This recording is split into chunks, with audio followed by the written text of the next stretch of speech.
Today, in our discussion of minority groups, we have with us two guests. One is Minister Malcolm X. Shabazz, one of the top leaders of the Nation of Islam, or the so-called black Muslims. And we also have Mr. Herman Blake, one of the teaching assistants in the course. We will discuss today some of the goals and some of the strategies of the Nation of Islam. And I wonder if Mr. Blake might start it off by asking Mr. Shabazz a question. Minister Malcolm, the thing that I thought might be good for starting it off is to talk about one of the most pervasive beliefs in the general society about the Nation of Islam, and that is that it is an organization dedicated to the use of violent means to attain its goals. The question I have is, how true is this, and why do you think it persists in society? Well, the Muslims who have accepted the religion of Islam and follow the religious guidance of the Honorable Elijah Muhammad have never bombed any churches, have never murdered any little girls, as was done in Birmingham, have never lynched anybody, have never at any time been guilty of initiating any aggressive acts of violence during the entire 33 years or more that the Honorable Elijah Muhammad has been teaching us. The charge of violence against us actually stems from the guilt complex that exists in the conscious and subconscious minds of most white people in this country. They know that they've been violent in their brutality against Negroes, and they feel that someday the Negro is going to wake up and try and do unto them as they have done unto the whites as the whites have done unto us. We aren't a violent group. We are taught by the Honorable Elijah Muhammad to obey the law, to respect everyone who respects us. We're taught to display courtesy, to be polite. But we're also taught that at any time anyone in any way inflicts or seeks to inflict violence upon us, we are within our religious rights to retaliate in self-defense to the maximum degree of our ability. We never initiate any violence upon anyone, but if anyone attacks us, we reserve the right to defend ourselves. So to accuse us of being violent is like accusing a man who is being lynched, who is being hung on a tree, simply because he struggles vigorously against his lyncher. The victim is accused of violence, but the lyncher is never accused of violence. And I only point this out because the various racist groups that are set up in this country by whites and who have actually practiced violence against blacks for 400 years are never associated or identified or made synonymous with the term violence. But whites speak of Muslims almost synonymously with violence. Whenever Muslims are mentioned by them, violence is brought up. But it's not connected with any other group. This is a sort of a propaganda tactic, or what I would call psychological warfare, to in some way make the image of the Muslims in this country be a violent image rather than a religious image. What's interesting is that members of the Nation of Islam have not used violence even when black Americans were attacked. How do you account for this? Does this in any way contradict some of the basic premises of your movement? I don't know how you mean. Well, you maintain, for example, that you will not, or that you should not use violence unless you are attacked by the white man. And I think we can note in the last several years, certainly, dozens and dozens and dozens of instances in which Negroes have been attacked killed in some instances. You mean in these demonstrations? The demonstrations and the bombings, for example, recently in Birmingham where they killed 4 little Negro girls. And what interests me is the fact is that the Nation of Islam has not done anything to retaliate. I think you should be happy. But the important thing is, does your lack of action contradict any of your basic principles? I'll explain it. You should be happy that Muslims who follow the Honorable Elijah Muhammad, number one, don't believe in any form of integration, and who believe that every mention of the word integration by whites, whether it be from the mouth of Kennedy on down to the mouth of the lowest, raggediest white liberal in the street who is beatnik-like involving himself in these integration efforts, if we believed in it, we would integrate, and we would fight anybody who got in our way or made any effort whatsoever to stop us from integrating. If we really believed that the law of the land, the Supreme Court, and other so-called judicial bodies were for real when they talked about integration, we would integrate. And knowing that the law was on our side, and any effort we made to demonstrate toward integration, why, we would know the law should be on our side, if it's the law of the land. If it is the law of the land, then the demonstrators are within the law, and the discriminators are against the law. But to show you the hypocrisy of the law, when Negroes demonstrate for integration, instead of arresting the discriminators, the law arrests the demonstrators. So this is a foolish move on the part of Negroes. And when you foolishly get yourself involved with an enemy, then whatever comes upon you, that's your business. As Muslims, we believe that separation is the best way and the only sensible way, not integration. And but on the other hand, when we see our people being brutalized by white bigots, white racists, we think that they are foolish to allow themselves to be beaten and brutalized and do nothing whatsoever to protect themselves. They are foolish. They should have the right to defend themselves against any attack made against them by anyone. If a dog is biting a black man, the black man should kill the dog. Whether the dog is a police dog, a hound dog, or any kind of dog. If a dog is sick on a black man, when that black man is doing nothing but trying to take advantage of what the government says is supposed to be his, then that black man should kill that dog, or any two-legged dog who sicks the dog on it. Should other black men help that particular person who was attacked? I think you'll find, sir, that there will come a time when black people wake up and become intellectually independent enough to think for themselves, as other humans are intellectually independent enough to think for themselves. Then the black man will think like a black man, and he will feel for other black people. And this new thinking and feeling will cause black people to stick together. And then at that point, you'll have a situation where when you attack one black man, you are attacking all black men. And this type of black thinking will cause all black people to stick together. And this type of thinking also will bring an end to the brutality inflicted upon black people by white people. And it is the only thing that will bring an end to it. No federal court, state court, or city court will bring an end to it. It's something that the black man has to bring an end to himself. Minister Malcolm, let me, on the basis of your two remarks, ask a double-pronged question.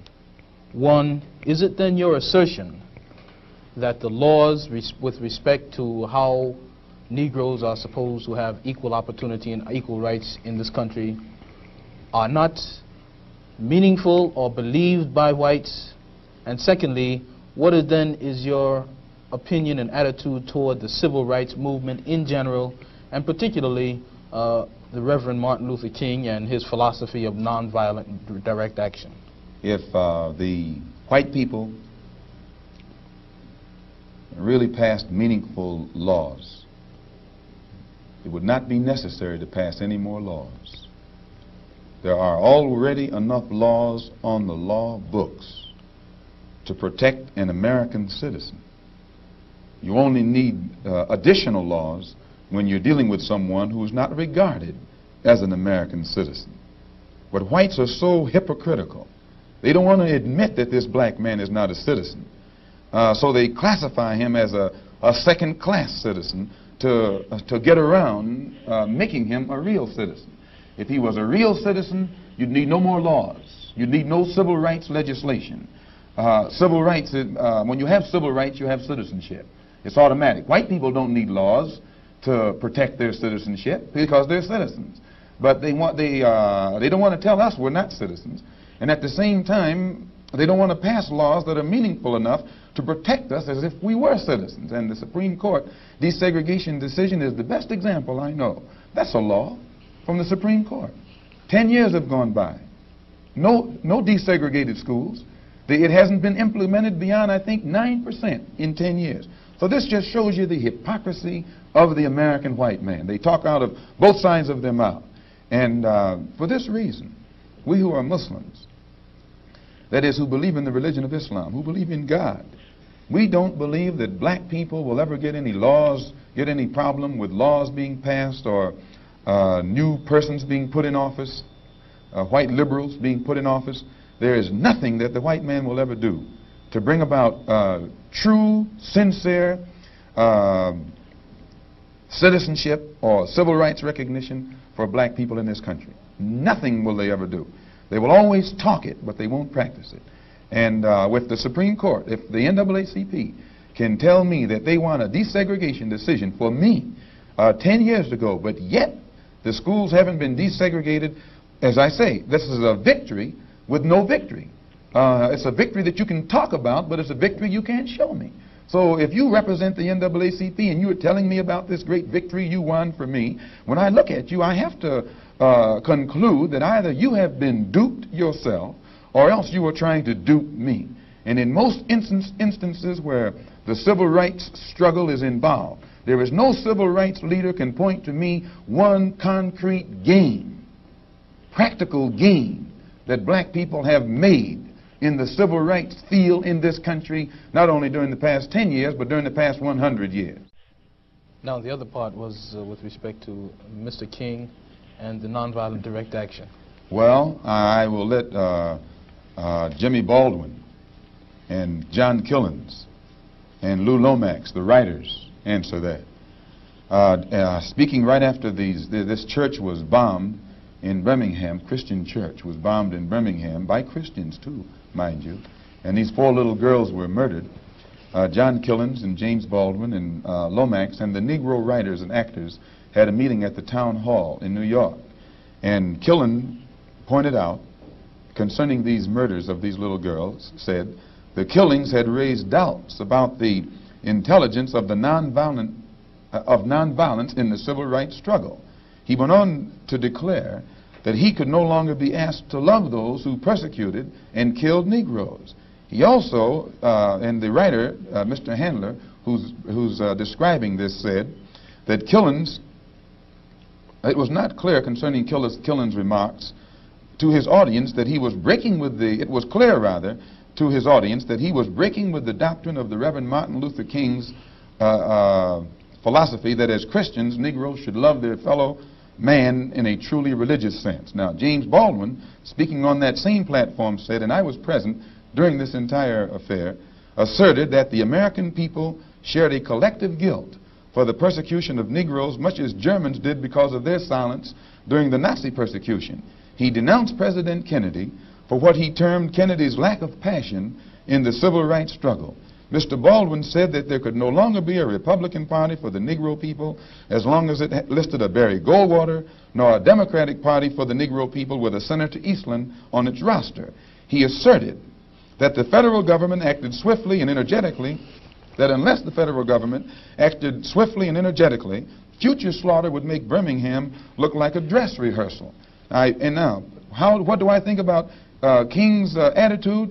King's right-hand man, Wyatt Walker, at King's convention, according to the New York Times on September the 26th, said, quote, "We have been duped," meaning these persons involved in the civil rights struggle, of which King is the symbolic leader.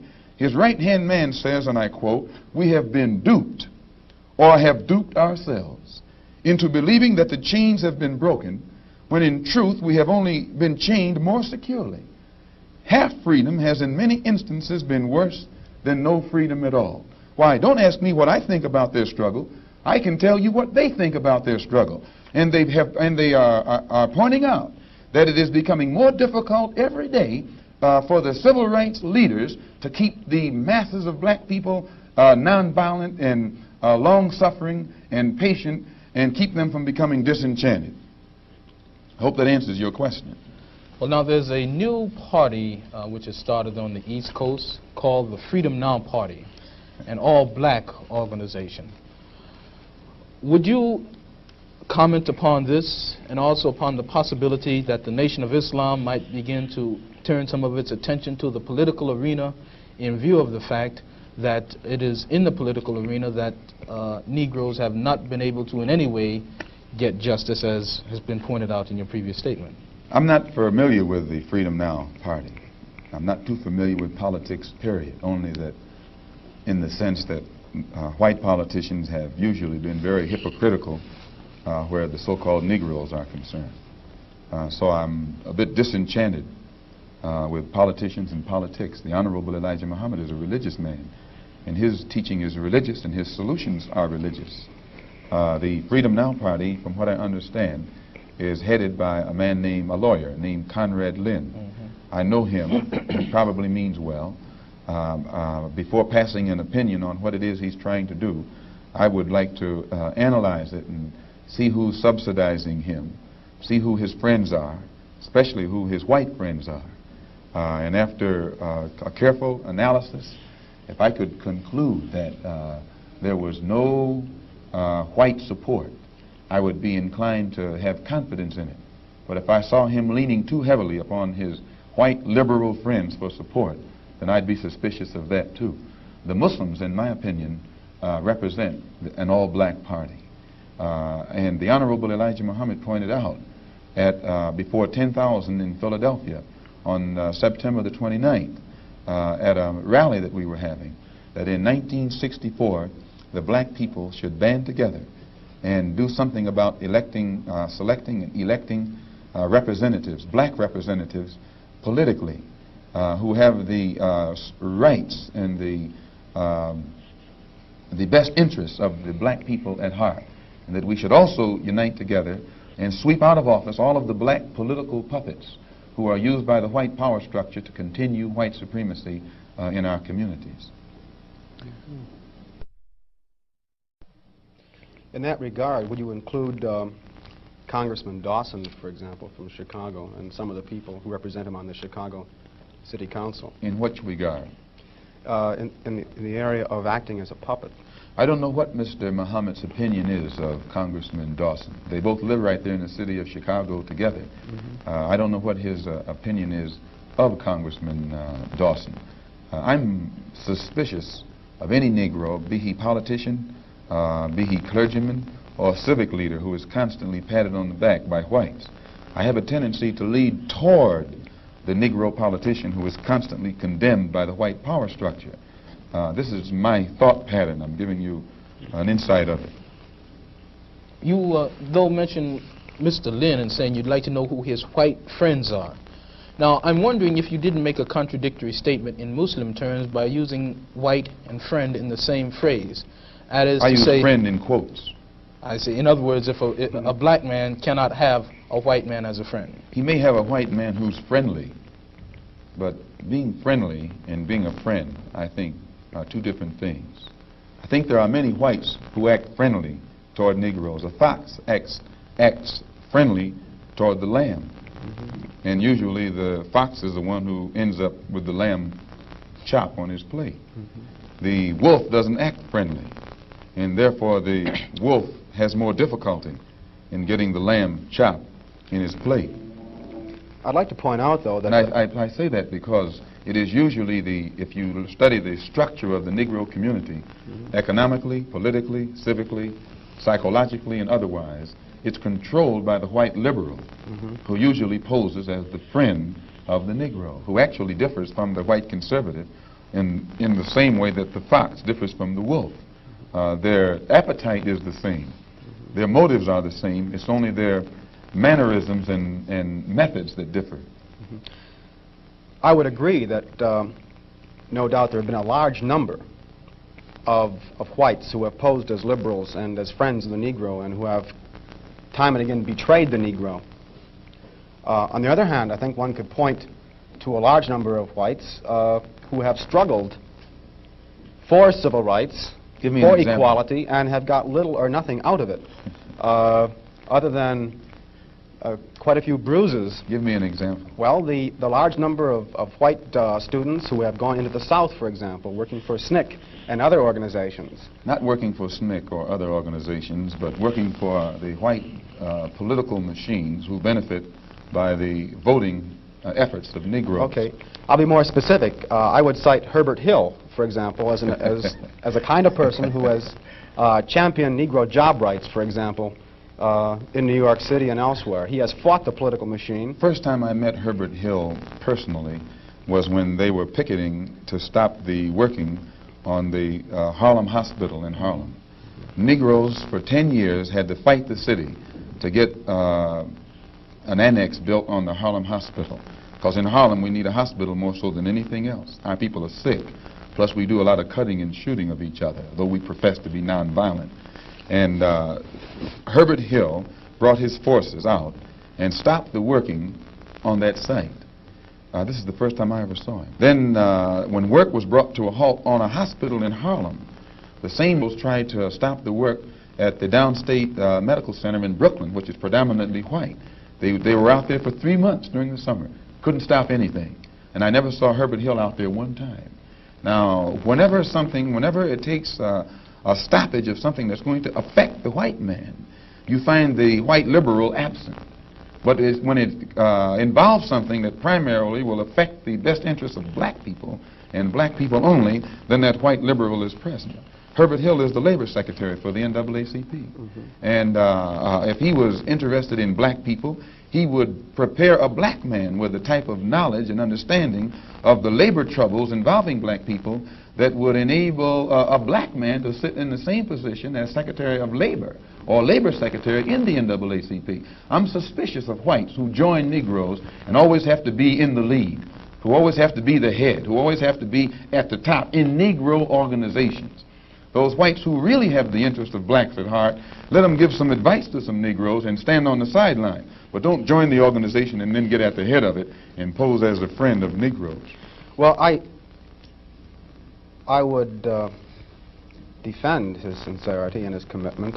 And more than that, I would say that just because a person is a Negro or a black American does not mean that he's going to struggle for Negro rights or for jobs for Negroes or anything else. I think that today you could point to a large number of Negro leaders who have consistently betrayed Negroes in a whole host of areas. They aren't really Negro leaders. These are puppets that have been put in front of the Negro community by white liberals.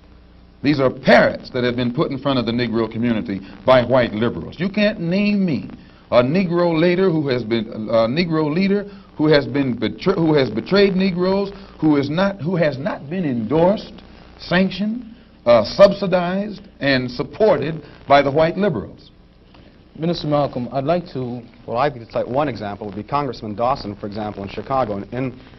In Chicago, a large number of liberals located in the Hyde Park district have consistently fought Dawson and his betrayals of the Negro, and they've also fought some of the people who represent Dawson on the Chicago City Council. The only Negro I know who is constantly fought, only Negro politician that I know who is constantly fought by white liberals is Adam Clayton Powell. And they call him a racist because he speaks so bluntly on the race issue. But I'm not, as I said, not too familiar with Dawson and his work. Let me return to the Nation of Islam per se, Minister, by raising a question which struck me as a result of reading some of Baldwin's work, namely The Fire Next Time. Baldwin pointed out that in Harlem for many years he had passed the street corners and the soap boxes and heard people speaking from these platforms who were known as black nationalists, and nobody was listening. And he said all of a sudden he realized that people were beginning to listen to the Muslim speakers on the street corners in Harlem.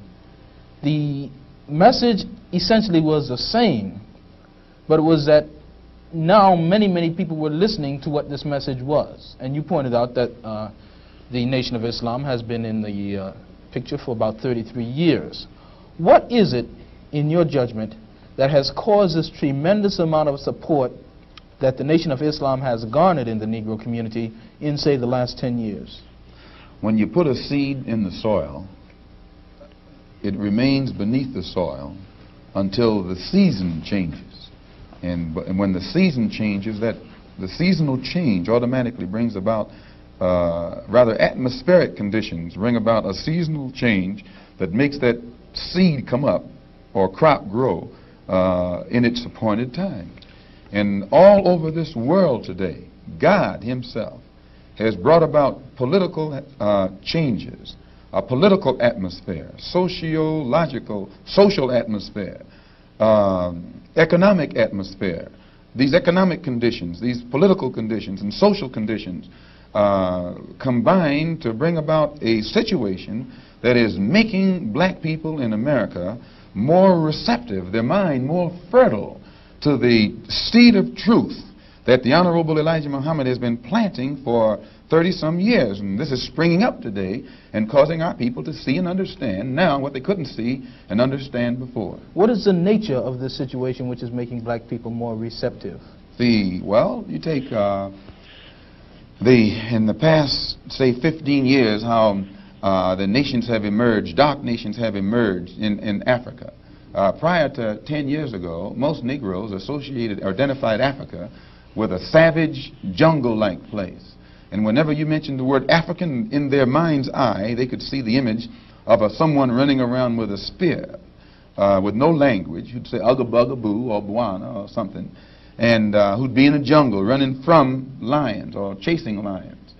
But then when, after the war, when the United Nations was set up in New York City, black people began to look at men like Tom Mboya. They began to look at men like Nkrumah.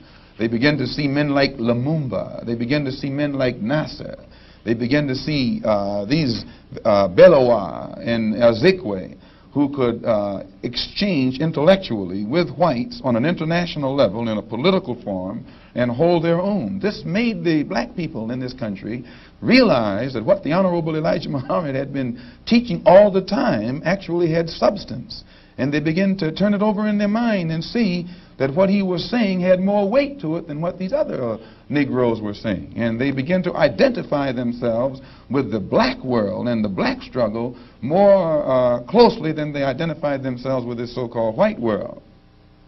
Let me ask you a question with respect to a statement which Essien Udom quotes as being on a bulletin board in the University of Islam in Chicago by the Honorable Elijah Muhammad. According to Essien, Mr. Muhammad states, "Up, you mighty race. You can accomplish what you willed. Build your future on these foundations: freedom, justice, and equality." What is the definition of freedom, justice, and equality for the black man, and where and when is it to be attained? Well, take equality first. The Honorable Elijah Muhammad doesn't teach us to associate equality with whites. Equality has nothing to do with whites. We don't want to be equal with the white man. He's not the criteria or yardstick by which equality is measured. He's not in a position to tell us we are equal. It's not his right. It's not his to do. Equality, we want equality. We had equality before the white man was created.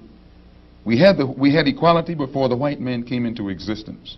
And we want equality whether the white man is on this earth or not.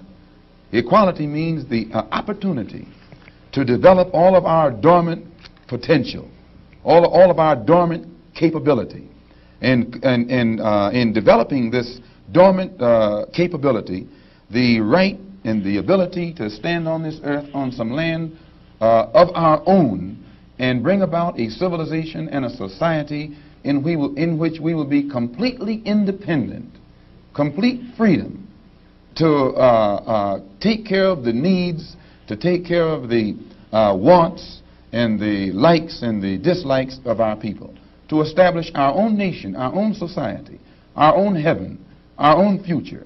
This is what we mean by freedom, by equality. And justice means as you sow, so shall you reap. If you do wrong, you'll get wrong in return. And if you do right, you'll get right in return. When you're in your own nation, in your own land, you're in a position to get justice. But when you're in another man's country, in another man's land, under another man's flag, and under another man's government, and under another man's court system, you have to look to that other man for justice, and you'll never get it. And Negroes in this country probably are authorities on that. Yeah. To what extent does this formulation approach that expounded by Zionists? They, for example, many Zionists maintain they could never expect justice in the Tsarist courts and the courts found in other countries in Eastern Europe and so on. And they decided that it would be wise to establish a separate state in Israel. And all of the world powers got together, the white world powers, I should say, got together and helped all of these white Jews to establish a separate state in the heart of a dark-skinned people's territory.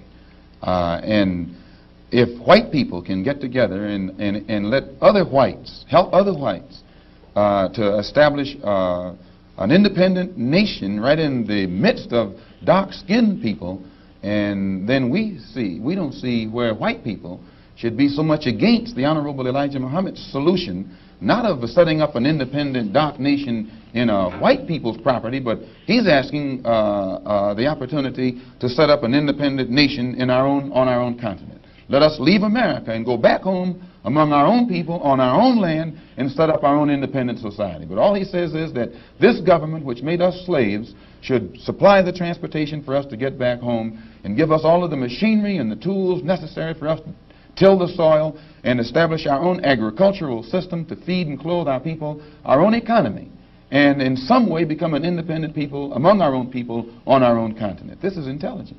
And Zionists should never criticize us. You say then that the United States is not the black man's country. Definitely American laws not. are not black men's laws. No. So, American laws are not the black man's laws. Well, the laws here in America were made by white people for the benefit of white people. The Constitution was written by whites for the benefit of whites. It was never written for the benefit of blacks. And when you read the Constitution, I think in Article 1, Section 2, or Section 1, Article 1, some one of the two, and it's in the Constitution, it says that it classifies black people as 3/5 of a man. 3/5 of a man, subhuman, less than a human being. It relegates us to the level of cattle, hogs, chickens, cows, a commodity that could be bought and sold at the will of the master. No, it was written by whites for the benefit of whites and to the detriment of blacks. And when a black man stands up talking about his constitutional rights, he's out of his mind. Now, Minister Malcolm, in our textbook, which the students have read, supposedly, there is a statement, which is a quotation from Essien and essentially that from Lincoln, to the effect that the Nation of Islam does not have a great deal of support in the Negro community in this country by and large.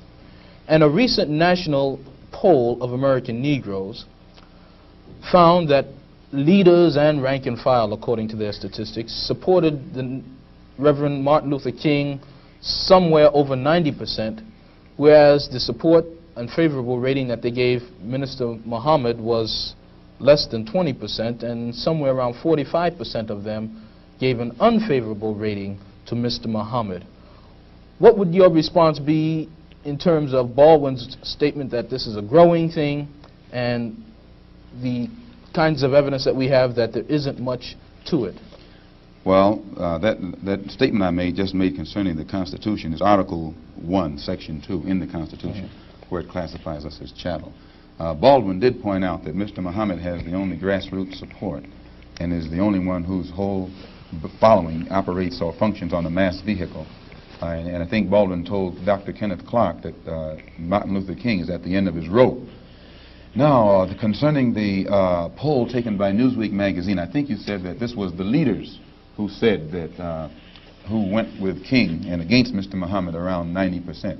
I just told you a little while ago, these leaders that they call leaders, this included Lena Horne, this included Dick Gregory, and this included comedians, comics, trumpet players, baseball players. Show me in the white community where a comedian is a white leader. Show me in the white community where a singer is a white leader, or a dancer or a trumpet player is a white leader. These aren't leaders. These are puppets and clowns that have been set up over the white community and over the black community by the white community and have been made celebrities and usually say exactly what they know that the white man wants to hear. And it is an honor, actually, that they endorsed Dr. Martin Luther King and were against the Honorable Elijah Muhammad. That's actually an honor. Now, when you say that they also, in the same Newsweek poll magazine, I think the pollster said that he went into the Negro community and asked about the Muslims. And many Negroes whom he asked said, well, I never heard of the Muslims. Who are they? You know, this is the rank and file we're talking about. Oh, yeah. Now, when they got down to the rank and file, this was the answers that they got. This is the equivalent to the situation in Kenya during the Mau Mau uprising, when many frightened whites in Kenya, Africa, would go among the Africans and ask them, what about the Mau Mau? And the African would say, I never heard of them. And the same white man who would ask the African this question and very naively believe what the African said, when he went to bed that night, he would lose his head. And usually the one who took his head was the same African who told him that afternoon he had never heard of the Mau Mau. Except in the Newsweek poll, they used Negro interviewers. You'll find that oftentimes Negroes are as much on guard around Negro interviewers, who usually represent the bourgeois element of Negroes, as they are on guard around whites. Usually Negroes know that when this bourgeois Negro walks through the door, he is not doing something that he's initiated himself, but he's involved in something in which the white man is the absolute author of and has sent him to the Negro community for some information. And when they give that Negro some information, usually they give him the information that they want him to take back to the white man, because that's who he's going to take it back to. 4 more minutes. Our time is just about up, Minister Malcolm, and perhaps you could summarize and conclude by giving us, in your opinion or in the opinion of Mr. Elijah Muhammad, what would be the ideal solution to the racial problem in the United States today? Well, on Thursday, October the 3rd, the New York Tribune, in an editorial, pointed out in Boston, in an article called The Civil Rights Iceberg, they pointed out how Kennedy had realized that beneath the water, the civil rights whole problem was political suicide. Because in his own hometown, the head of the Board of Education, a woman named Mrs. Hicks, was running against the NAACP philosophy, and she swept aside all other opposition. The whole white community supported her in opposition to the NAACP's desire for integrated schools, integrated housing, and otherwise. So I say that to say this, that even the Jewish community, which is supposed to be pro-liberal, went against the NAACP. Whites are against integration in practice, but they're for it in principle.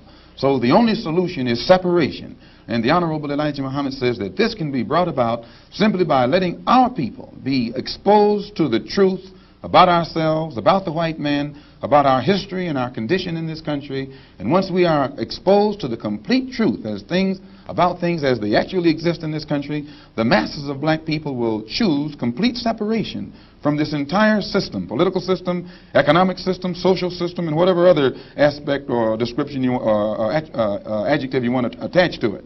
Let us go back home to our own people, live among our own kind, and solve our own problems ourselves. And if the white man doesn't want us to go back to our own people and live in our own country, then since we can't get along together in peace on this country with white people, let us separate part of this continent, migrate to that separate territory, let the government give us everything we need to establish our own independent economic system and society, and thereby we'll be able to solve our own problems ourselves and prove that we are human beings and a part of the human family and can do for ourselves what other humans have done for themselves. And then we'll be able to stop blaming the white man for what he has done and stop begging the white man to solve our problems. We'll be able to solve our problems ourselves. Thank you very much. That's it.